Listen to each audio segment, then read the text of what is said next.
Hello and welcome back to the all-new Peugeot 508.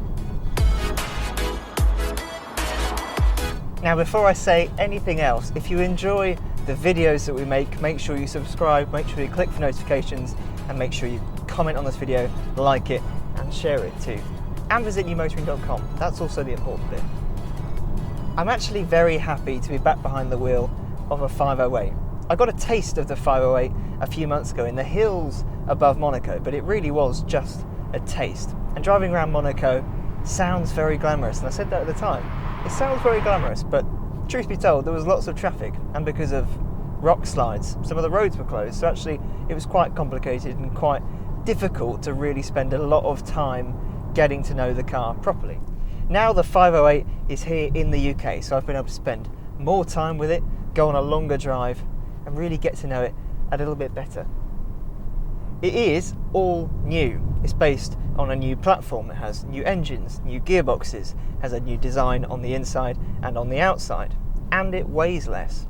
It really is all new. If you jump from the old 508 into this, the new 508, it's quite a profound difference. As I said in the video from the car's launch, you've got three engines to choose from.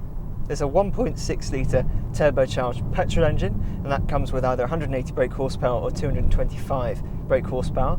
There's also a 1.5 litre turbo diesel that's got 130 brake horsepower, and then there's a 2 litre turbo diesel, and that's got either 160 brake horsepower or 180 brake horsepower. Whichever engine you go for, you have to have an 8-speed automatic gearbox. That is unless you go for the 1.5 litre turbo diesel, in which case you can have either the 8-speed auto or a 6-speed manual, but that's it. As I said in the last video, it's a bit of a shame really, because some people will want a manual gearbox and they can't have one, not even from a sporty driving kind of thing where I want a manual gearbox because I like to change gear myself. Some people just prefer having a manual gearbox over an automatic, but unfortunately that's just the way it is. If you want a manual, it's the 1.5 litre turbo diesel, the lowest capacity, the lowest power engine only. On the launch, I tried the 180 brake horsepower 2 litre diesel, the top spec diesel, which meant it had the 8-speed automatic gearbox. So this time, I thought I'd get a try of the 6-speed manual, which means I'm in a 1.5 litre turbo diesel.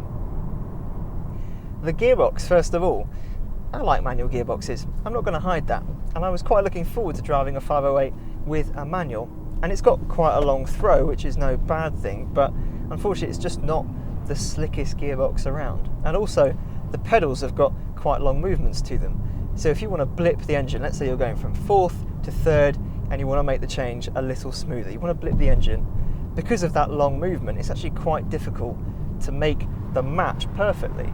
Again, I know not many people in Peugeot 508s will be regularly blipping the engine on the down change, but for me, yeah, the movement's just a bit too long and the gearbox just doesn't feel as good as I thought it would do or hoped it would do. Regardless, I do like having that extra level of control, and again, even though I know the 8-speed automatic gearbox is a good one and this 6-speed manual isn't the best, I would still like to have the option of having the manual with the other engines. I mean, look at the 308 GTI. That has a 6-speed manual and it's a very, very good 6-speed manual. And I know that's a hot hatchback, but still, if Peugeot put that gearbox or a gearbox very similar to that in some of the other 508s, that could be a really good combination, particularly the 225 brake horsepower petrol. The engine, as I said, it's a 1.5 litre turbo diesel, so it has 130 brake horsepower, 221 pounds-feet of torque. 0 to 62 miles an hour takes 9.7 seconds, and the top speed is 129 miles an hour. And a figure that most people will probably be quite interested in, given that this is the most efficient engine, is that combined MPG is 72 miles to the gallon. And I can tell you, having driven this car up to Scotland and back, having done more than 900 miles in it, in fact nearly 1,000 miles in this car, it uses very little fuel at all. It really doesn't, it really sips it. 9.7 seconds to 62 miles an hour, yeah, it's not the most potent engine, but it is very quiet. You've just got to make sure, if you're trying to drive it quickly, you keep the revs below 3,000, 3,500, because above that it really does run out of steam. The red line is 5,000. The steering, well, there's no real feedback to it, but the weight, the response to your inputs, and also the steering ratio, how quickly it turns in, is actually pretty good. And you've got to remember as well that this generation of 508 weighs about 70 kilos less, like for like, than the old 508. You might not be able to feel that all of the time, but by throwing away weight, you improve everything. The ride, the handling, the economy, the performance, everything is improved by reducing weight. And as I said in the last video, Peugeot has worked with Michelin to develop a unique tyre just for the 508. And it's not a particularly sporty tyre, it's not an out-and-out sports tyre. It's designed to work, well, when it's dry, when it's wet, when it's hot, and when it's cold. But actually the grip on offer is pretty good.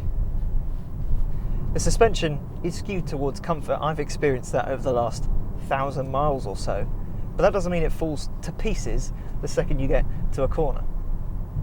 Occasionally there are bumps that do unsettle it. Some really big potholes when you're going at 50-60 miles an hour can unsettle it slightly. The wheels take a fraction of a second longer to settle down and calm themselves than you might think, but actually for the most part it handles bumps, potholes, uneven surfaces really well. Design, I like it. I like it a lot, actually. I think it's a really, really pretty car, and I think other people like it as well. I've noticed people turning around and looking at it and wondering what it is. It's definitely a big change from the old 508. And you've got things like pillarless doors, which I know is no great revolution in the world of motoring, but Peugeot want this to feel more premium, to look more premium. So by doing little things like that, getting rid of the pillars, it sharpens it up. Inside, again, it's incredibly smart. You've got piano keys, effectively, to access the main functions of the car, and then use the touchscreen to go into a bit more detail.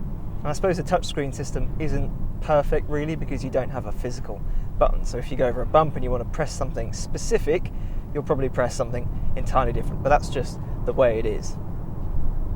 And like the 3008 and the 5008, you can change and customize and personalize what you see on the instrument cluster. It feels different in here, and that's exciting. You've got different materials, a different layout. It just feels different to other manufacturers, and it makes me wonder what Peugeot is going to do next. Once this starts to feel normal almost, which is surprising given how much of a shock it was when Peugeot brought out the 3008, and we got in that, we're just like, wow, this is cool, this is interesting, this is different. Yeah, what they're going to do next? How do they keep it fresh and interesting? Flaws? Well, the driving position does still take some getting used to. Actually, where you sit is quite good, but because Peugeots have small steering wheels, it means that you can't look through the steering wheel to see the instrument cluster. That's been a common thing on Peugeots now for a few years, but it still takes some getting used to. Once you get from one car with a normal size steering wheel into a Peugeot, you've got to put it lower than you normally would do. And for some that will irritate, others will just get used to it very quickly. And the lane keeper system on this car, for some reason, even though I've been indicating to change lanes at times, momentarily it's tried to push me back into the lane. It's tried to stop me from moving outside of the lines. That's fine if I'm drowsy and I start drifting around, but when I'm actually indicating and trying to move, that's not so good. I still really want to try the 508 with the 225 brake horsepower petrol engine. I'm just curious to know what that power feels like in a 508. And also, I'm curious to see what the hybrid version will feel like, because as Peugeot announced at the Paris Motor Show, there will be a 508 with around 225 brake horsepower, but just with less power from the petrol engine and more electrical power. So it's still around 225 brake horsepower, but it's more economical and so on. I'm curious to try that. But having driven this in the UK, having spent so much more time behind the wheel, it really is such an improvement over the old 508. If you're looking at buying a saloon, don't ignore this because of the badge. Take one for a drive. Peugeot's now, well, Peugeot is really stepping up its game, and they're getting better and better. This is a real example of that.